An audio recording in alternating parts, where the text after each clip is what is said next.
have been taken, and today the arrangement was that they were to be taken to the court for their statements to be taken. In fact, I have come to Kumasi for a meeting, but as far as I am concerned, that is where we are now.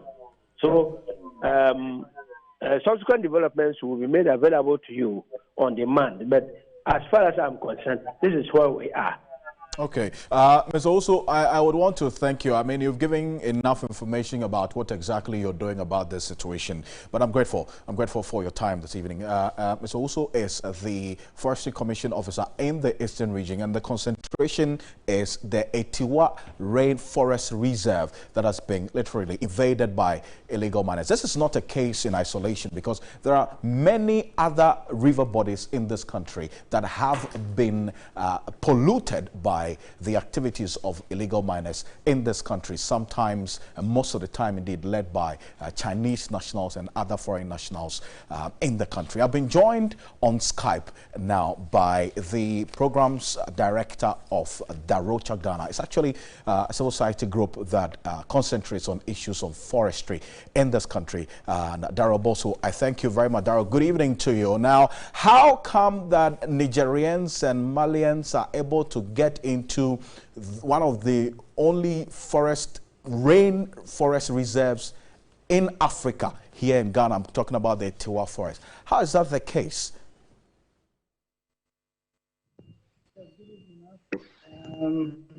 And thank you for bringing online this issue. Yes, I think the issue of foreign nationals coming into our landscape to undertake activities that eventually are detrimental or destroying our natural heritage, it's becoming very, very common now. I think the situation is more an issue of compliance and an issue of monitoring to ensure that even if there is opportunity for people to have some livelihood strategies as a result of the extraction of natural resources, it is properly done and it is done where it should be, and not in areas where the laws clearly indicate that there shouldn't be any such activity. So I think that we are having all these issues because of the lapses in our monitoring and also enforcement of the regulations that are really applied to the management of natural resources in this country. You have done quite a lot of work in the Etiwa Forest. Now, speaking to the Eastern Region Forestry Commission boss, he indicates that these persons, the Nigerians and Malians, operated in the night. Is that to say that the Etiwa Forest is without protection in the night? Yes, Alfred, I think the concern of Mr. Atawusu, yes, the regional manager in the Eastern region, is very true.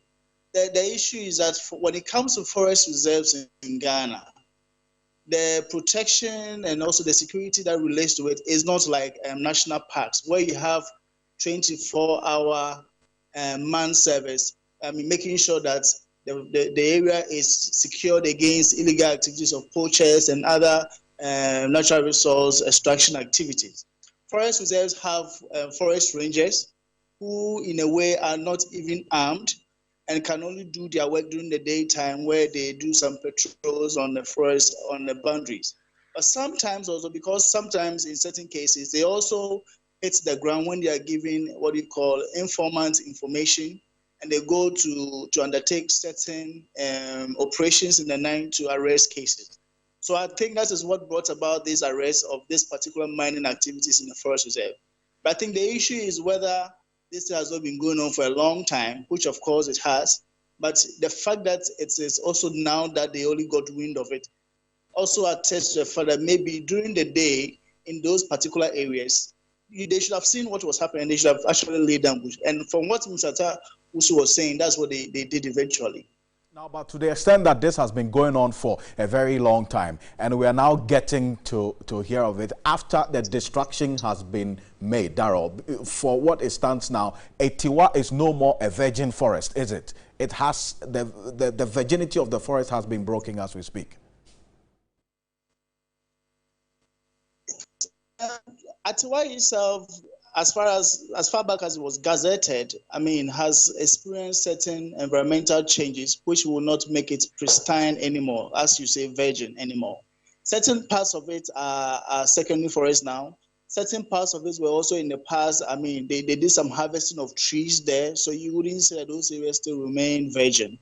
But there are still some areas uphill which are still very natural. But also, I need to say that there were some early prospecting of bauxite, exploration of bauxite opportunities in the forest, which also exposed the forest to lose some of its ecological integrity. And I guess that is why there's now a national campaign to ensure that we can restore this integrity of this unique ecosystem and weed out all such illegal activities threatening to completely erode its ecosystem services and functions. So like you said, it is no more a virgin forest, at least not for most parts of it. Thank you, Daryl. Daryl Bosso is the programs director of Darocha Ghana. That's a civil society organization that gets into issues of forestry. Now, the reason why we're concerned is that this Etiwa rainforest until now was a virgin forest, but from the activities of these illegal miners, that is not the status again. And we speak the moment because it is a place for the headwaters of 3 water bodies that serve over 3 million Ghanaians. Densu, Birim, and the Ayensu rivers all go through the Etiwa forest. And that's the seriousness of the situation that we're talking about as a result of the activities of these Nigerians and Malians, according to Daryl, who are also employed and led by Ghanaians, indigenes, to pollute these water bodies. I'm going to go for this quick break. When I come back, we would get into basic facts here on a key point. Stay with us.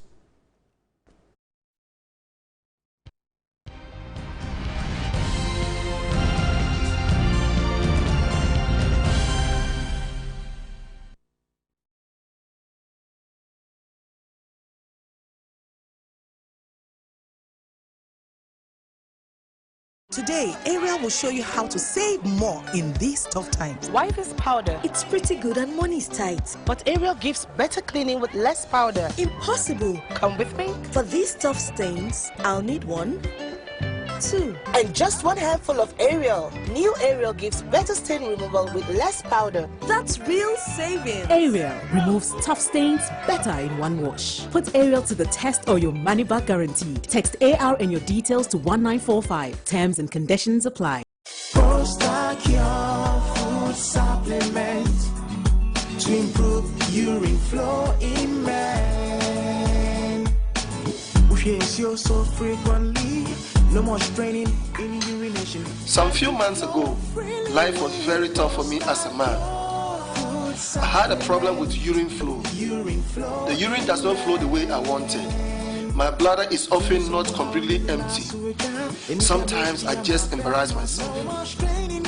Until I was introduced to Post-Cure from Medimosis Prostate Center. Post-Cure from Medimosis Prostate Center is a well-formulated food supplement acclaimed worldwide to improve urine flow. Now available at all pharmacies, filling station shops, and shopping centers nationwide. Contact the TEM Accra and Kumasi branches with the numbers on your screen. Visit our new branch in the AESL building, opposite Ministry of Roads and Transport, near Pension House, Accra. Post-Cure food supplement improves urine flow in men.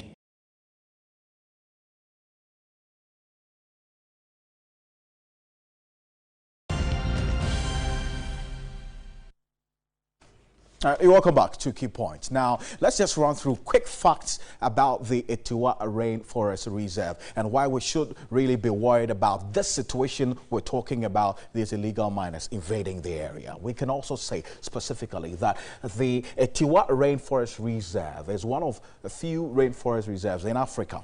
Okay, and also the Etiwa Rainforest Range contains the hard waters of 3 river systems. Now we're talking specifically about the Densu Birim and the Ayensu rivers specifically. All have their sources running through the Etiwa forest as we speak. So that is one of the reasons why we should indeed be very, very much concerned. It flows through into the Atlantic, and the Birim, which makes a long detour north, also goes through areas such as Kibi and other areas. If you look at it, over 3 million of the nation's population depends on these water sources that goes through the Etiwa forest. And clearly, if we are concerned about providing potable water to Ghanaians, this should be a matter of concern. But let's stay with issues of forestry. That 2 men believed to be illegal salt miners have been allegedly brutalized by some men who appeared in a video that's gone viral, actually in a uniform that looks like that of the Forestry Commission inspectors in an unknown location. The video, which has gone viral on social media, shows the 2 men were instructed to repeatedly slap each other. Now, it's unclear where the video was filmed. Viewers are warned the footage could be disturbing.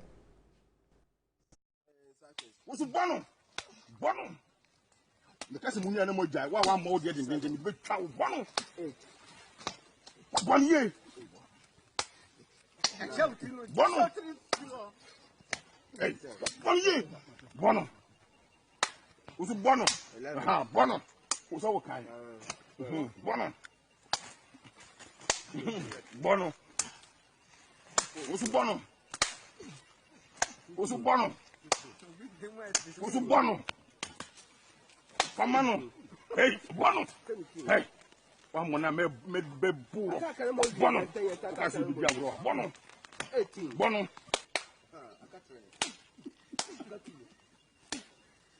Last one. Bono.